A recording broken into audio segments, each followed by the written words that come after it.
day one of my stem cell transplant to hopefully cure my leukemia.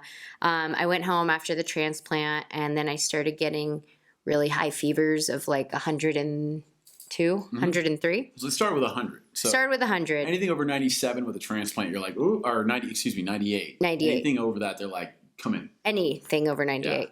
Yeah. So they told me to come in. I was also having really bad abdominal pain at the time, and they couldn't figure out what that was caused. So we got to the ITA, and I was in there for like a good 2 hours, and she came in and she started questioning, and she started asking me all these questions, and one of them was like, "Are you pregnant?" And I was like, "No." And she's like, "Well, are you sure?" And I was like, "Well, yeah, I just had a stem cell transplant and chemo and radiation, so I know for sure I'm not pregnant." And her answer was, "Well, we don't want to waste $100,000 on a scan just to find out you're pregnant." And that's what she told me. And I, at first, was really nice about it. And then after she left, I was kind of like, that was a really rude way of asking me that. Or like, if I already said no, you shouldn't have to push or press more on the subject. You could look at my chart instead of pressing me on that. So we were sitting in... Well, Ashley, is in my personal experience, having been a nurse in a hospital, her experience was, I would like to say unusual, but it unfortunately isn't. It sounded like they were not listening to her for the most part and not validating her experience. So one of the things that really frustrated me about it was that well, she was pretty proactive, which I thought was pretty good. The fact that she had to be was pretty awful. Admit me. Well, when they admitted me, this person never changed the order to be an inpatient. So I hadn't eaten all day because of transplant. I was really weak. I had fevers constantly, and then we got into the room as an inpatient, and it was now midnight. And I had kept asking my nurse what was going on, and because they never transferred the paperwork as an inpatient, it put me back to the bottom of the list. So I'd been sitting there for over 24 hours, hungry, having no food in my system, and as a transplant patient, they want you to eat as much as possible. So I finally was like, can I please just eat something, and can we do the test tomorrow? And as soon as I ate something, 30 minutes later, they showed up, and they're like, well, we're ready to take you in. And I was like, my nurse was like, she needed to eat. She hadn't eaten all day, and we were waiting for that scan, so we'll just do it tomorrow. So they said, okay. So the next day, after I had fallen asleep, I woke up from one of my fever naps, and she was sitting right there.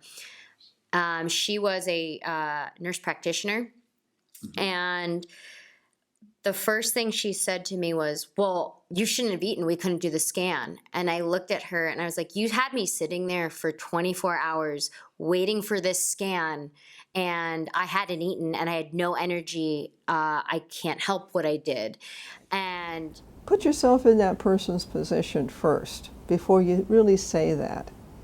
And then think about how you would feel if you were sitting there wondering what was going to happen next, or you're cold and nobody's even offered you a blanket or anything like that, and what would you want people to do for you? It's always coming back to the golden rule: treat others as you would treat yourself. State, and her and a doctor were kind of talking back and forth with me there, and I think you were there. I remember this. And I finally kind of just reached my moment, and I woke up, and she looked at me, and she went to try to explain something to me, and I went, you know what? Stop. You and I did not get off on the right foot. You've treated me horribly since I've been here. You've had no empathy. You've basically questioned if I was pregnant, as if I was just this person coming into an emergency room complaining of abdominal pain. I had a stem cell transplant. I had leukemia. What is wrong with you? And she kind of was taken aback, and I'm normally not like this, but she went to reach out to do the hand placement on the knee thing, and I looked at her and was like, don't touch me, and I don't want you on my case ever again.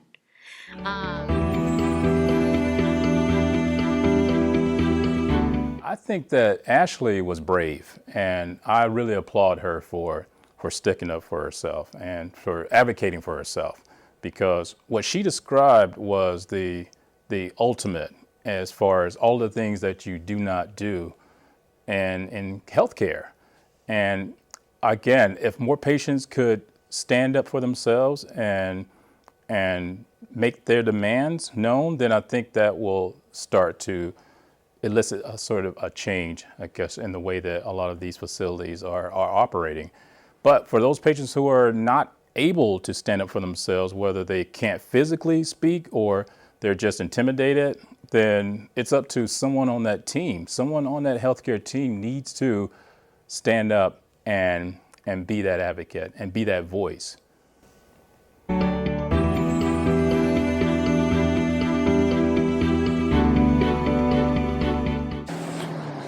Throughout this series, we'll hear more patient stories and provider feedback. New videos will be launched on the 26th of each month. Subscribe now so you don't miss a thing.